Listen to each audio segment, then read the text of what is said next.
Obrigado por mais essa oportunidade de conversarmos sobre um tema que afeta negócios, na medida que é uma lei e que existem multas e penalidades caso você não cumpra, mas também tem um aspecto técnico, né, que é o que eu vou abordar hoje, ou seja, como é que a gente resolve isso, né? Estamos diante da situação que, de uma forma ou de outra, a legislação vai efetivamente se materializar e está aí o ponto a ser resolvido. Então, eu vou compartilhar minha tela com vocês. Eu preparei alguns slides, onde nós vamos iniciar sobre, brevemente, alguns conceitos e eu vou apresentar para vocês 3 ou 4 critérios importantes para a sinalização de como evoluir no atendimento à lei e, no final, 5 ações imediatas que vão efetivamente mitigar os possíveis riscos e alguma materialização de uma falha que possa gerar alguma multa relativa ao descumprimento da legislação. Então, deixa eu compartilhar aqui.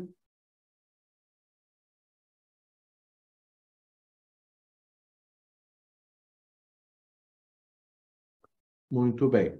Então, vamos lá. Gestão de identidades e LGPD, como foi apresentado pela Alessandra. Meu nome é Mauro, eu sou da iTrust. A minha especialidade é segurança da informação, com certificações padrão CISP, CISA, CISME. Eu trabalho na iTrust especificamente na área de gestão de identidades e acessos.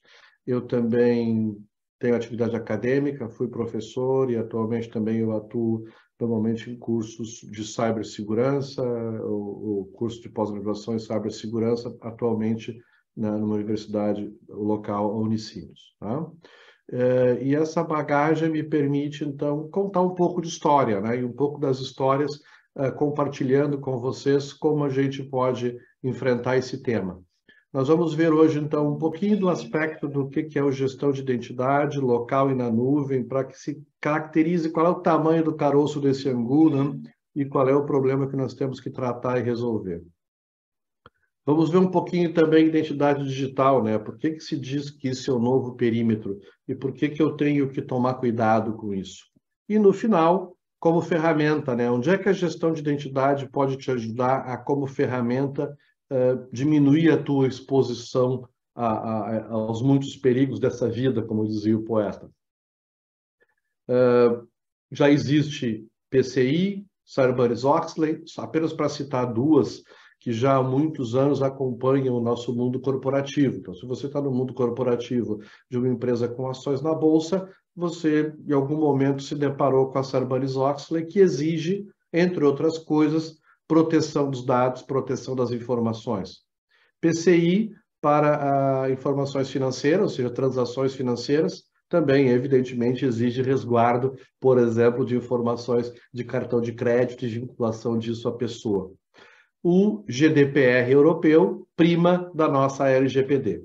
Então, o que eu não vou falar nesse webinar será detalhar a lei e suas finalidades, segurança, prevenção, aquela história lá do gestão de consentimento ou não gestão de consentimento. Beleza, eu vou partir do seguinte princípio, de que as empresas já efetuaram seus inventários de dados, que vocês já têm claramente definido ou definido a nível suficiente quais são as informações que você deve proteger. Tá? Eu vou partir do princípio que essas informações estão lá e devem ser protegidas. O que é esperado que se faça? Tá? No site da ANPD, que é o órgão regulador, eles não têm exatamente grandes informações sobre o assunto, mas eu encontrei um manual para segurança de informação para agentes de pequeno porte. Então, se você é de pequeno porte, é esperado que você tenha esses controles mínimos. Se você é de grande porte ou médio porte, bom, eu suponho, né, não sou membro da LGPD, mas que vai ser esperado controles maiores ou mais detalhados. Mas, enfim, do pequeno porte, é esperado que exista uma autenticação para identificar quem acessa os dados. É esperado que exista uma autorização que determine a que tipo de informação esse usuário pode ter acesso. e é importante que é esperado que você tenha uma auditoria para registrar o que foi feito por isso. Então, estamos falando de algumas definições de gestão da identidade, não é? Ou seja, na medida que a lei está em vigor e ocorreram modificações significativas agora em fevereiro, no início desse ano, né, até março, que vão tornar a lei, segundo os especialistas em direito, mais aplicável e mais imediatamente aplicável. Então, esse foi um dos motivadores de nós termos voltado ao assunto LGPD e essa ideia de apresentar um webinar com alguns pontos de o que você deve fazer para estar mais protegido. E a ação a ser feita nesse momento é proteger seus dados. Essa é uma obrigação legal. De novo, né? Supondo que vocês já fizeram a lição de casa e já sabem quais dados devem ser protegidos. Não fizeram a lição de casa, não sabem quais devem ser protegidos? Bom, então já vou começar a falar de forma prática, né? Os meus alunos, né, que trabalham comigo, né, nos meus cursos, sabem que eu sempre procuro dar uma abordagem bem prática. Então, uma delas seria dados pessoais sensíveis, ou seja, prontuário médico, informações da vida pessoal, esses devem ser protegidos sob pena de uma multa pesada. Tá? Quando você não faz isso, o que acontece? Bom, multas pesadas. E talvez uma punição ainda mais pesada é a proibição de uso dos dados. Então, se a sua organização for alvo de um vazamento de dados, e esses dados forem sistêmicos e um grupo acionar, você pode ser proibido de usar esses dados. Imagina se você é uma empresa que tem que acessar clientes, né? Então, o prejuízo pode ser altíssimo, além, é claro, de multas. Eu costumo usar exemplo do exterior, né?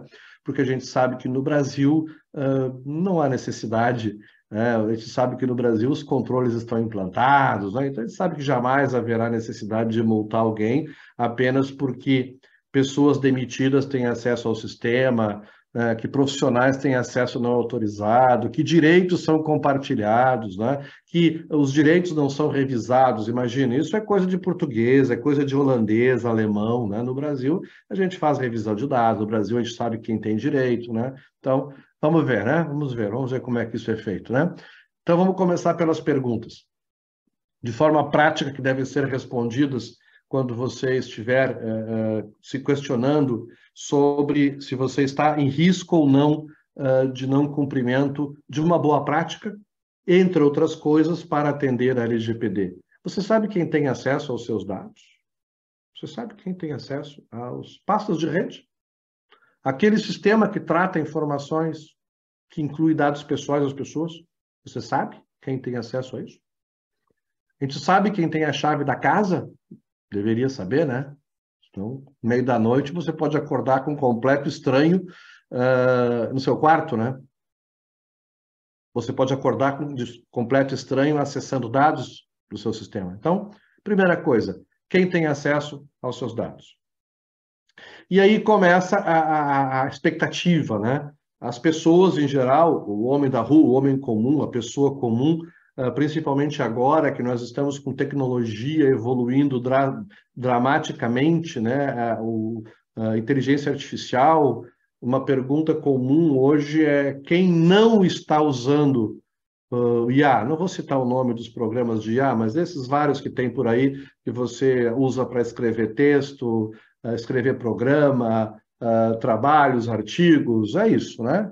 Se usa. Eu posso provar que eu não sou uma imagem artificial, eu ainda sou real. Mas logo, logo nós vamos chegar nesse ponto também, né?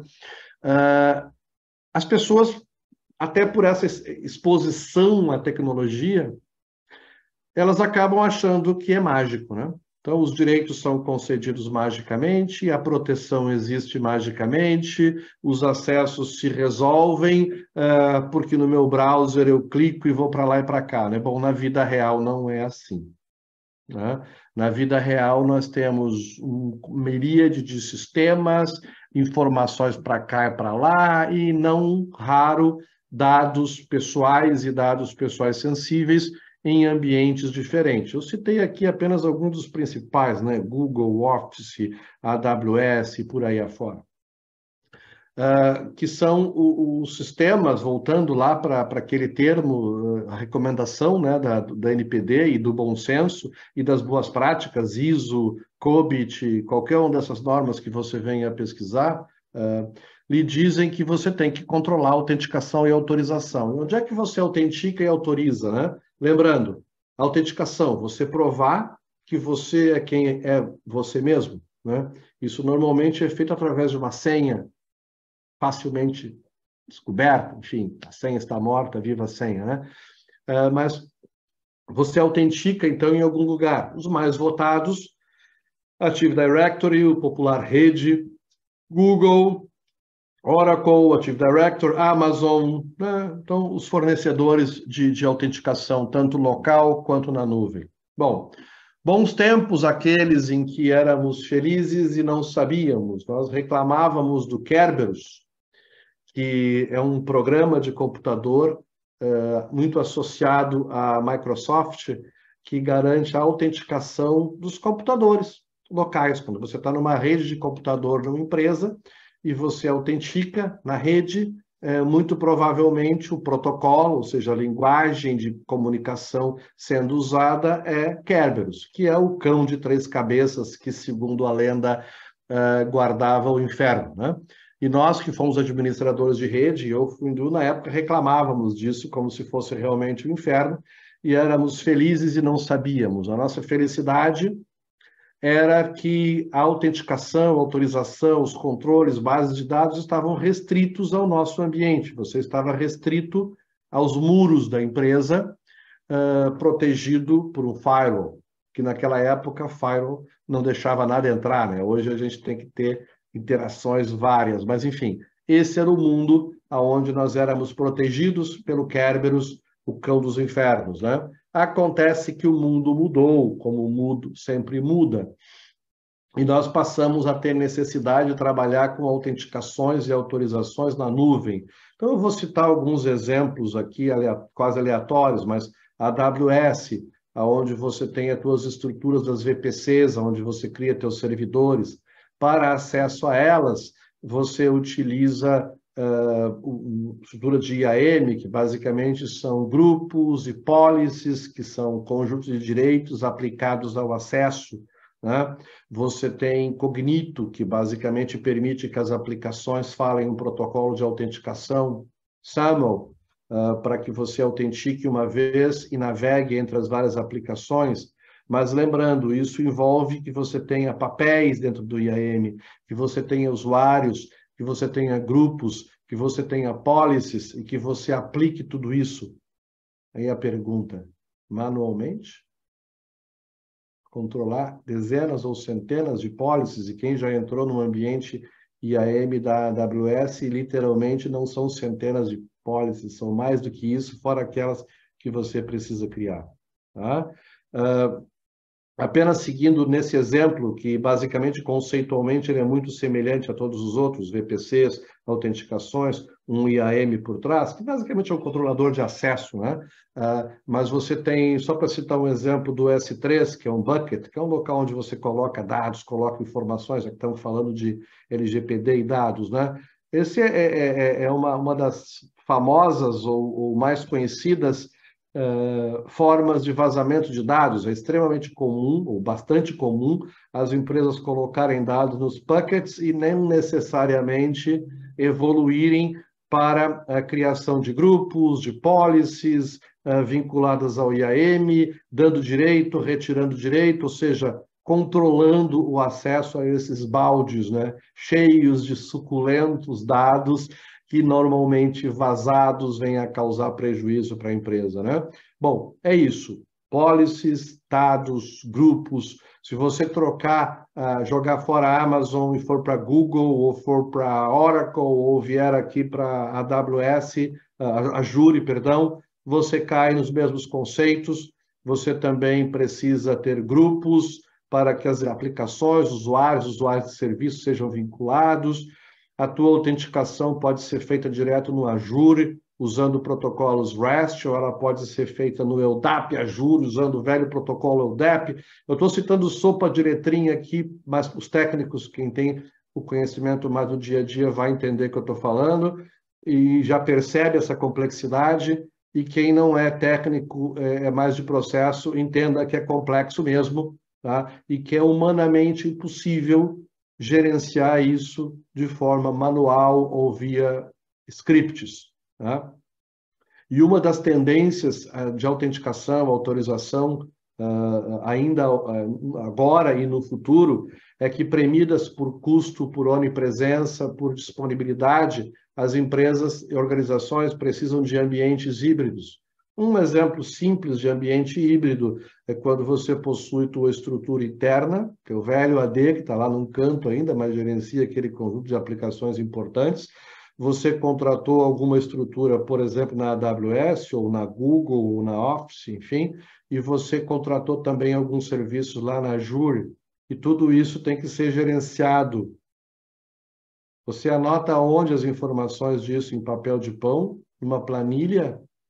Como é que você controla para evitar que grupos, direitos sejam dados corretamente, né? E o que você tem a ver com isso se você colocou justamente essa estrutura na nuvem para não se incomodar? Então, se você tem uma estrutura local, continua responsável por todo o problema. Mas se você colocou na nuvem, você está livre disso? Um caso de vazamento de dados, você vai poder chamar o grande fabricante e dizer para ele que o problema é dele? Essa é uma das expectativas que às vezes eu encontro em alguns amigos ou clientes com quem eu estou conversando. É a fadinha, né? Nós que somos técnicos, muitas vezes eu encontro técnico também com essa percepção de que, por mágica, a responsabilidade do cliente, quando você está em um ambiente de nuvem, é inserir informação e usar o sistema. E que a responsabilidade lá do provedor de nuvem é garantir a infra, segurança física, servidores, segurança lógica, e, claro, a gestão de acessos também, afinal, isso vem junto.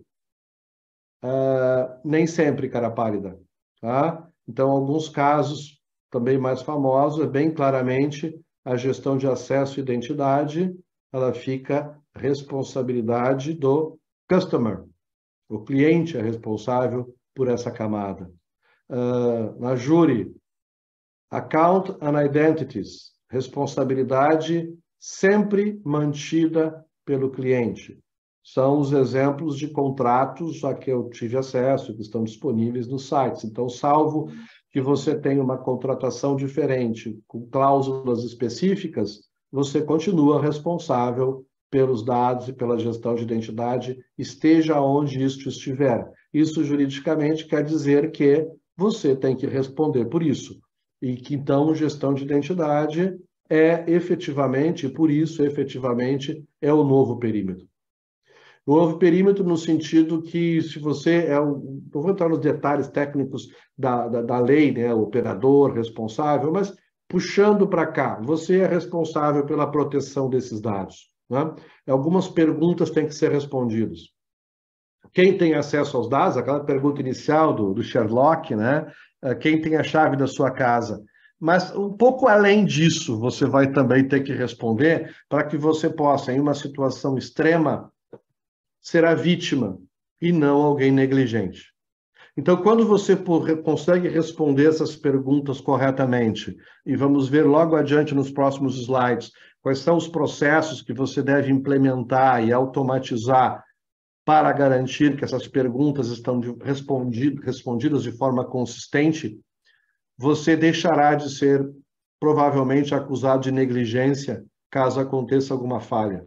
E provavelmente você será configurado como papel real de vítima, na medida que aconteceu uma ação deliberada por alguém de má fé, tá? Ou seja, quem tem acesso aos dados, supondo que você sabe, que você tem mecanismos para identificar os dados, as pessoas, e acessos e direitos, que você tem mecanismos para comprovar que esses direitos foram concedidos baseados em uma regra bem definida, auditável e transparente, ou via uma aprovação formal de alguém que responde por aqueles dados. Se você consegue comprovar que esses direitos de acesso são revisados periodicamente para garantir que o mundo muda, as empresas mudam, as pessoas mudam, né? Alguns otimistas dizem que para melhor, os realistas dizem que às vezes para melhor, né? Os fluxos e processos, às vezes para melhor, né, pessoal? Às vezes para pior. Mas, enfim, resolve revisando isso periodicamente, né? E, claro, como os direitos são retirados quando eles não são mais necessários, né? O encanador veio consertar sua pia que estava pingando na sua casa. Ele não precisa ficar com a chave da sua casa, do cofre, para sempre, né? Eventualmente você vai emprestar a chave para ele entrar lá. Depois você educadamente pega a chave de volta. Então são controles básicos. Agora, com a experiência que já se tem, não só de segurança de LGPD, mas de segurança da informação em geral, pode-se dizer que se você tem evidências de que implantou controles para responder essas perguntas e evidenciar que você, de forma diligente, dentro da tua possibilidade de recursos, aplicou controles para tratar isso, primeiro, a experiência mostra que dificilmente você tem um incidente de grandes proporções. Normalmente você consegue bloquear o ataque e minimizar o dano do incidente do ataque. Mas, caso aconteça, e normalmente é pontual, porque você tem controles, você pode ser configurado como o que você realmente é, que é uma vítima, e não conivente ou negligente. Tá? Se você não tem controles, e você é esperado que tenha controles, você é negligente. Então, aonde se aprofundar um pouco mais sobre o assunto, tá? Eu recomendaria 2 leituras, que nós podemos depois, por favor, passando o interesse para o chat, a Alessandra, né, me ajuda coletando os nomes e e-mails, claro. Nós passamos os PDFs, um deles é o PDF do Gartner, que fala sobre justamente o Market Guide de Administração, Gestão e Identidade, que dá detalhes, inclusive chega a listar os players, as empresas que possuem essa solução, e mais conceitualmente um livro de gestão de identidade, teoria e prática. Ele está à venda na Amazon, mas, como eu falei, passem o interesse de vocês que a gente envia o PDF, tá? Então, para caso vocês queiram mais detalhes, o que evidentemente vai ser possível nesses 30 minutos de webinar. Mas gestão de identidade, então, sem atropelar a leitura do livro, sem atropelar a documentação do Gartner, é quando você tem controle. Quando você sabe que as pessoas, quando fazem parte do grupo, sejam funcionário, sejam terceiro, eles, via regras de negócio, ganham direitos nos teus sistemas. E que quando eles se desvinculam do grupo, seja demitido ou seja final de contrato, os direitos são bloqueados. Esta informação é crucial. Você precisa ter essa informação e você precisa possuir evidências dela. Então, na concessão de direitos, a concessão de direitos a sistemas, hoje é aceitável que ela seja via uma regra de negócio ou via uma aprovação. Então, via uma regra de negócio, você define claramente quais condições permitem que a pessoa tenha aquele acesso. Pode ser o cargo, pode ser a função, normalmente uma combinação de todos eles. E também se recomenda, é uma boa prática, que você verifique se na concessão desses acessos você não cai em uma segregação. A segregação é algo quando a informação isolada ou o poder isolado não causa grande dano. Agora, juntos, eles se potencializam e podem efetivamente causar um dano grande. Então, são controles de segregação de função para que você tenha a concessão dos direitos.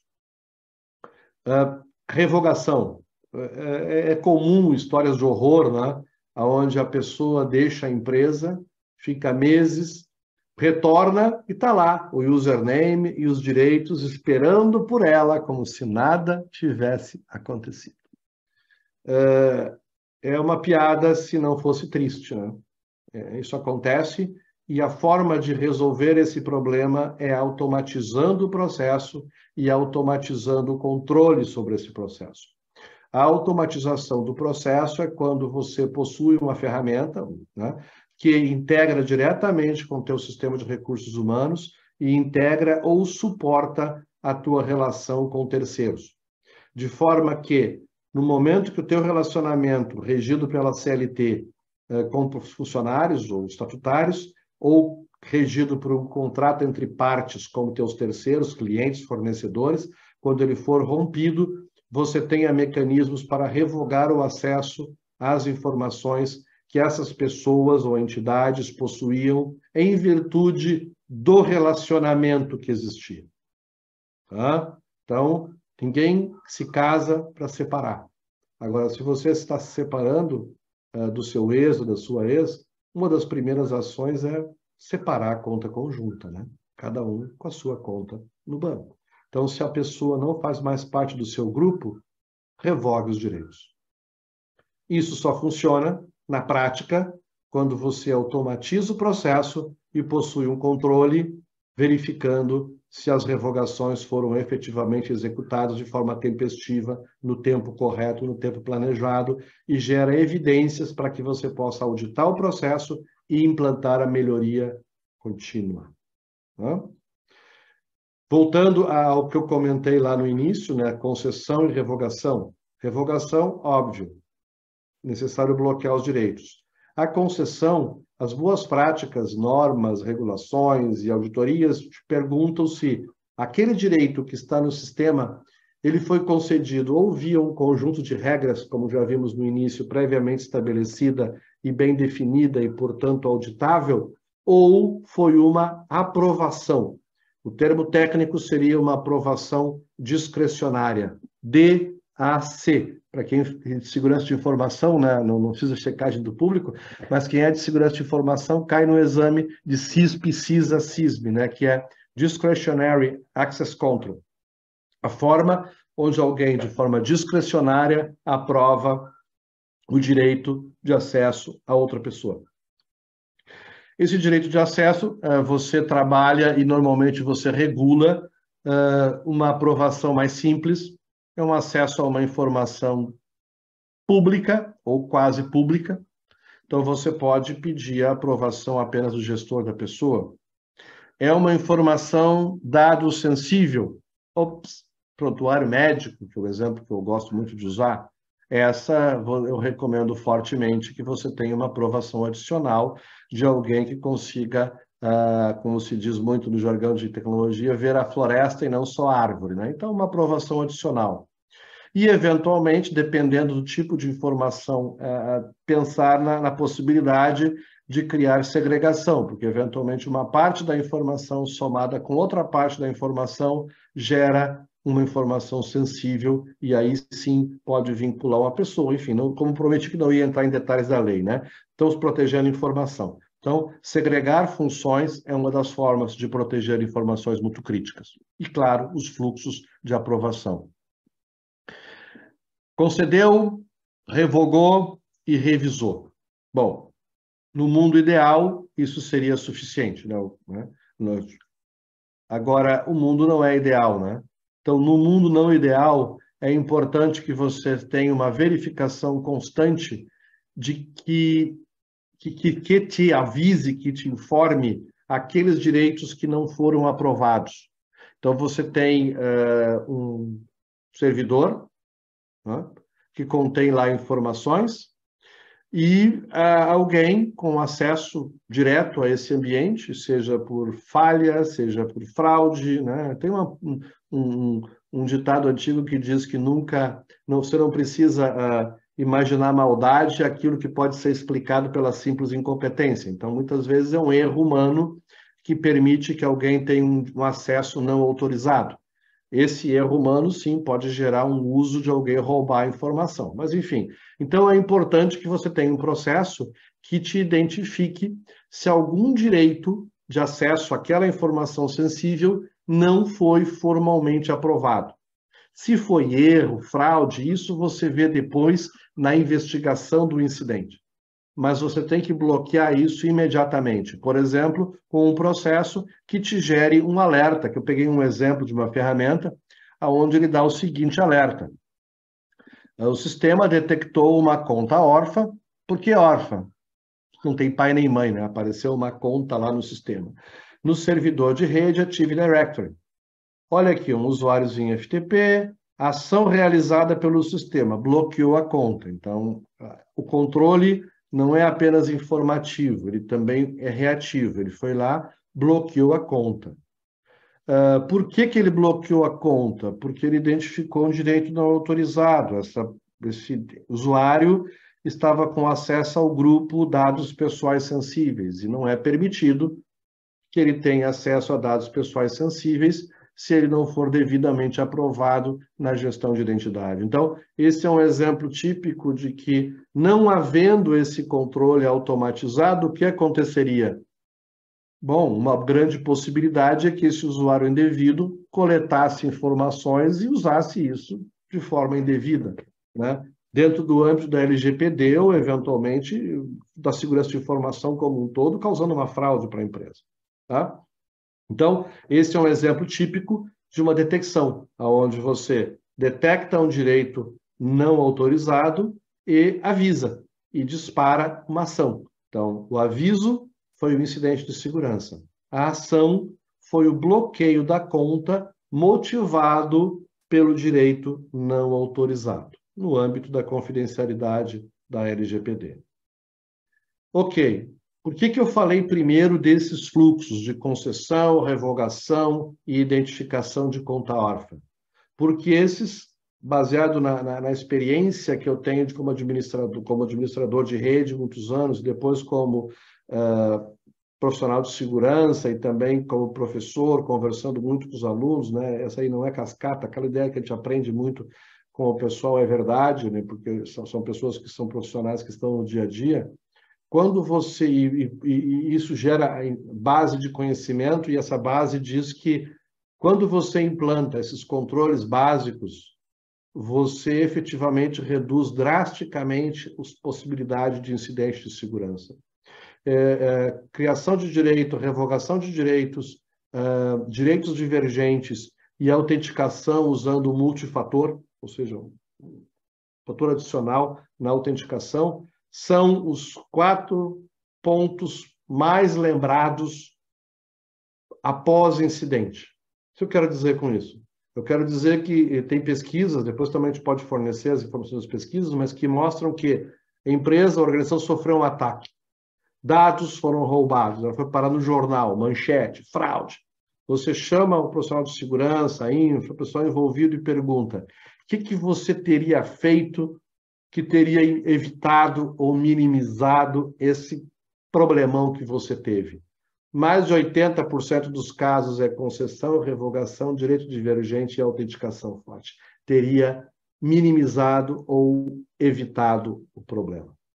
O quinto item, que é mais lembrado também, além desses principais, né? Por isso, na ordem, eu fui apresentando para vocês, é a revisão de acesso.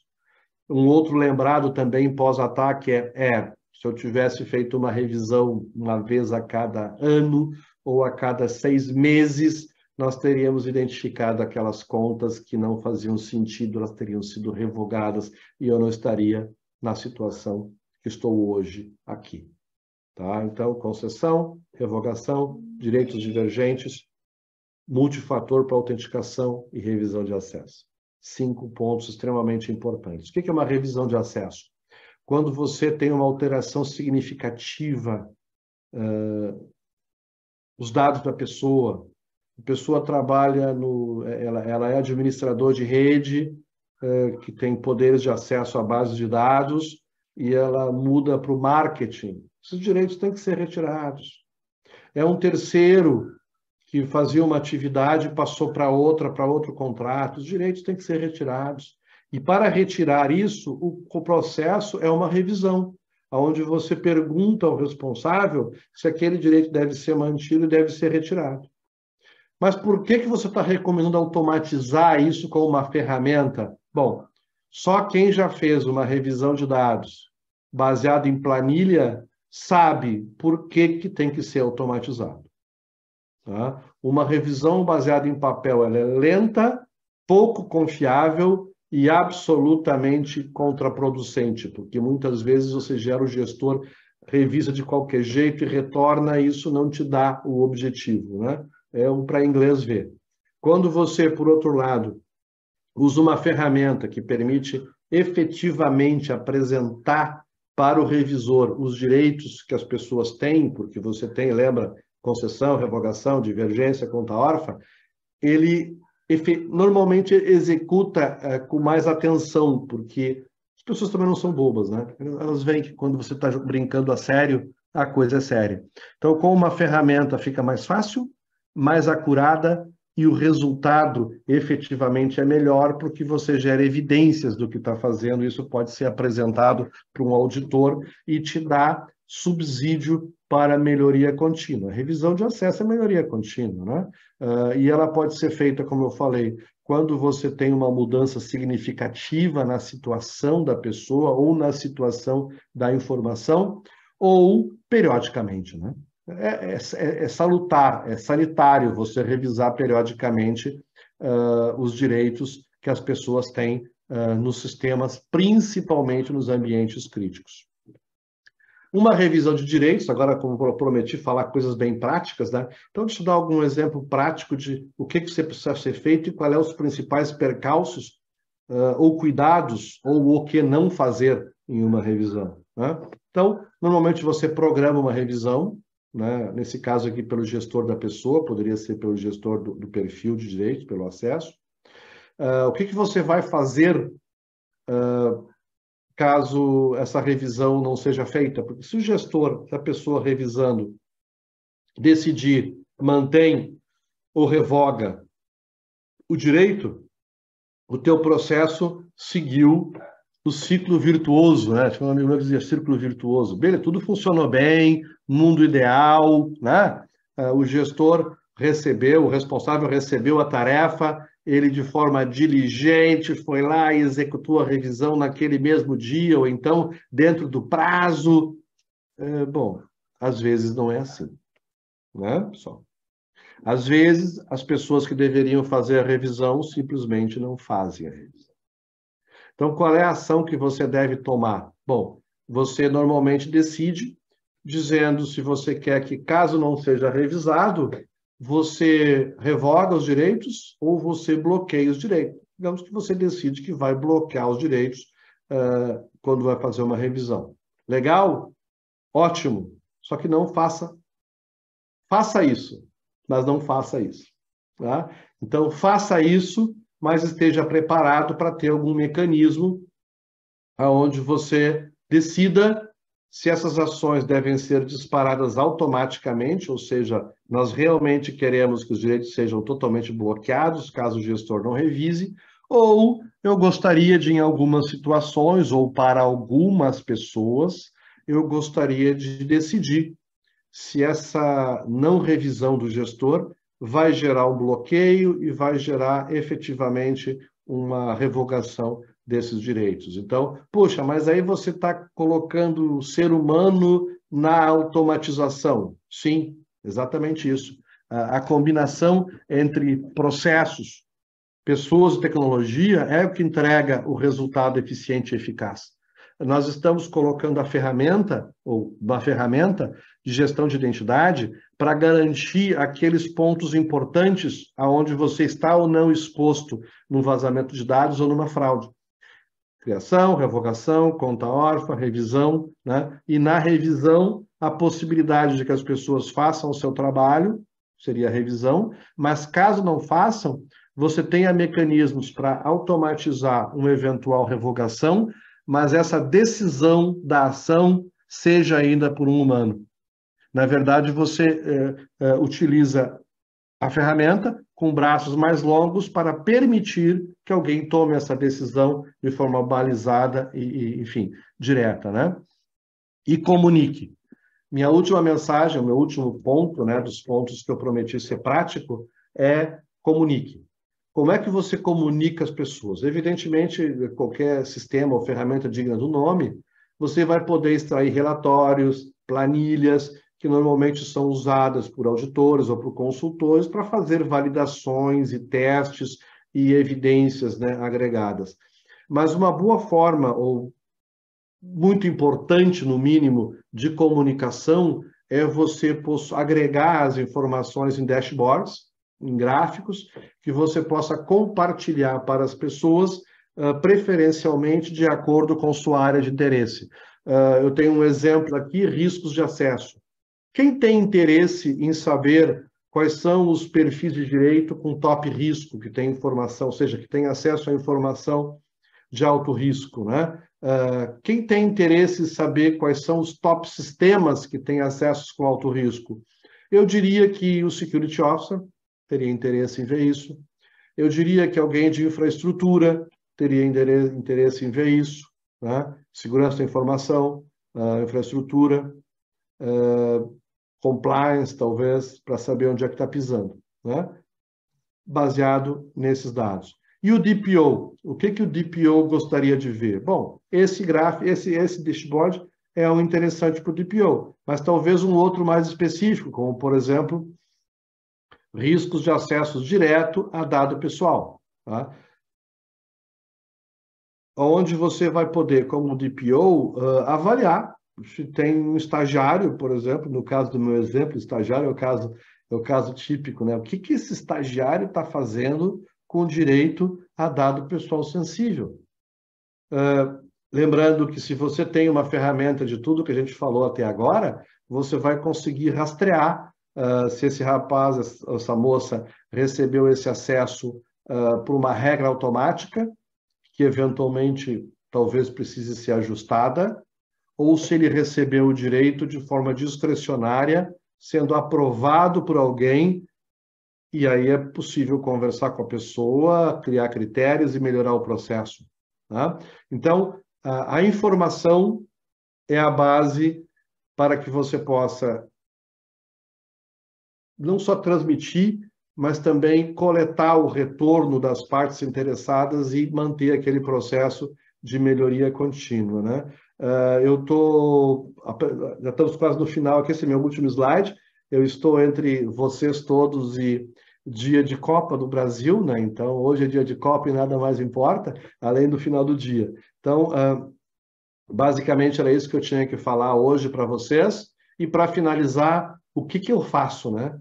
O que eu saio fazendo na prática? O que você me diria para fazer? Bom, se prepare para responder as perguntas críticas. Essas perguntas críticas de quem tem acesso, quem aprovou, quem revisou, e tomando por base a experiência das entrevistas e pesquisas, utilizando pessoas que sofreram um desastre de dados, que sofreram um incidente com grandes proporções.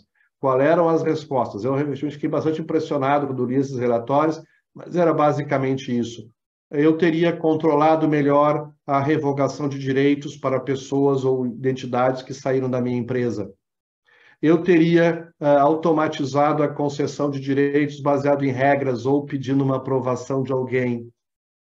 Eu teria monitorado direitos divergentes, porque aquele direito que foi criado manualmente pelo bandido eu teria pego e não teria me gerado o ataque.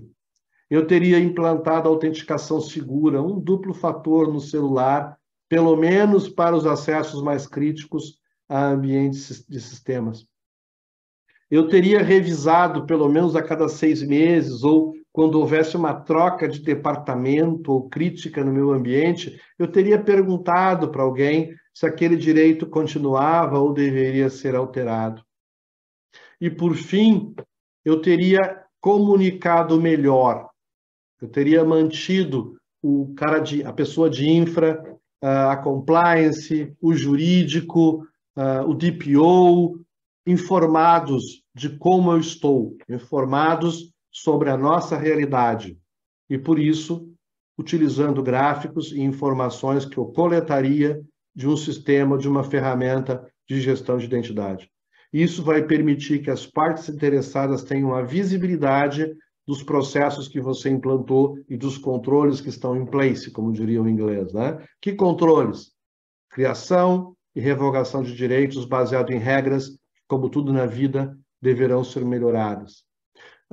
Verificação dos direitos divergentes. Estamos com muito, com poucos? Como assim tem gente criando usuário na mão no meu sistema? Que isso? Isso é autorizado? Isso é desejado? Qual é a consequência disso no dia que tivermos um incidente grave? Qual a dificuldade para colocar um multifator ou uma autenticação única nos meus vários sistemas, principalmente naqueles web, que ficam, por ser web, expostos na internet? Lembra? Eu não estou mais no perímetro da minha empresa. Eu estou no mundo, né? E, claro, revise, o mundo muda a cada alteração significativa e comunique, como dizia o Chacrinha, que provavelmente a audiência tem gente jovem não sabe nem quem era, quem não se comunica se trumbica, né? Então você tem que comunicar e manter as partes interessadas informadas para que elas continuem interessadas e compartilhem com você informações e todos possam trabalhar com o mesmo objetivo, puxando para o mesmo lado. Então, cumprindo a minha promessa, eu vou terminar alguns minutinhos antes para permitir que a gente se prepare, né, para assistir hoje, a partir daqui a pouco, acho que começam já alguns jogos das Copas final da Copa do Brasil. Tem jogo no Sul, no Centro, São Paulo, tem de tudo hoje, então. Então, pessoal, como eu prometi, finalizando, meu nome é Mauro, sou do iTrust e gostaria de me colocar à disposição para dúvidas ou comentários de todos vocês. E já de antemão agradeço muito a oportunidade de mais uma vez conversar sobre o assunto gestão de identidade, dessa vez com foco LGPD. Mauro, obrigada pela apresentação. Lembrando a todos, tanto quem está pelo Zoom quanto quem está pelo YouTube, as perguntas podem ser enviadas agora pelo chat ou posteriormente para o nosso e-mail. Vamos esperar aí um minutinho, Mauro, para ver se chegam perguntas.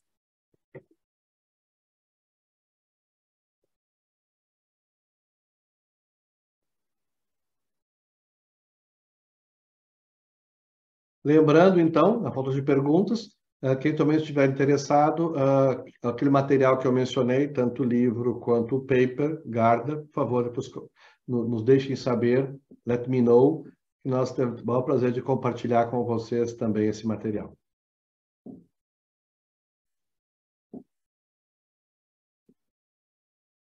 Isso, acho que tem uma do Rafael. É isso aí, Rafael. Por favor, fique à vontade. Só precisaremos depois... Não sei se a Alessandra se já tem os contatos das pessoas, então se manifestarem interesse, a gente repassa o material. É difícil saber, né, quem é quem ali pelas inscrições do webinar. Então, se a pessoa puder entrar em contato com a gente, tem o e-mail marketing@etrust ou comercial@etrust ou contato@etrust, por qualquer um e-mail desses, a gente é notificado e posteriormente nós encaminhamos o material por e-mail. Beleza.